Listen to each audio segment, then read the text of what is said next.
नमस्कार। दिनांक 22/3/2025 रोजी यावर्षीचा पहिला राष्ट्रीय लोक अदालत आयोजित करण्यात आलेला आहे। सदर लोक अदालतकरिता संपूर्ण नाशिक जिल्ह्यातून एकूण 28,000 प्रकरणे आपण ठेवलेली आहेत। तसेच या 28,000 प्रकरणामध्ये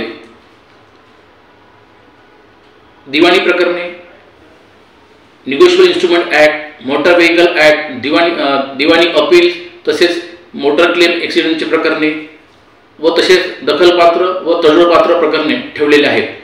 तसेच या महालोक अदालतमध्ये दावापूर्ण अशी एकूण 75,000 प्रकरणे ठेवलेली आहेत, ज्यामध्ये बँक रिकव्हरी, ग्रामपंचायत टॅक्स रिकव्हरी अशी प्रकरणे आहेत। सदरच्या लोक अदालतमध्ये जर आपण प्रकरण आपले निकाली काढले तर या लोक अदालतमध्ये जो कोर्ट फी आहे तो पूर्ण कोर्ट फी आपल्याला परत मिळणार आहे। तसेच हा जो लोक अदालतमध्ये जो अवॉर्ड पास होणार आहे त्या अवॉर्ड विरुद्ध कोणत्याही अपीलची प्रोव्हिजन नाही। तसेच या लोक अदालतमध्ये आपण आपले जर प्रकरण काढले कुणाचा जय नाही किंवा कुणाचा पराजय नाही।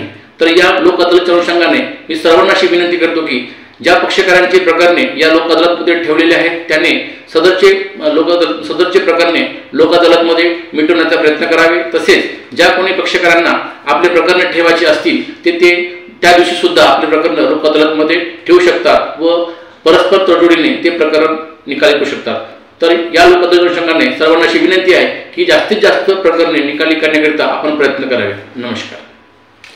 NCN न्यूजसाठी राजेंद्र साखरे, नाशिक।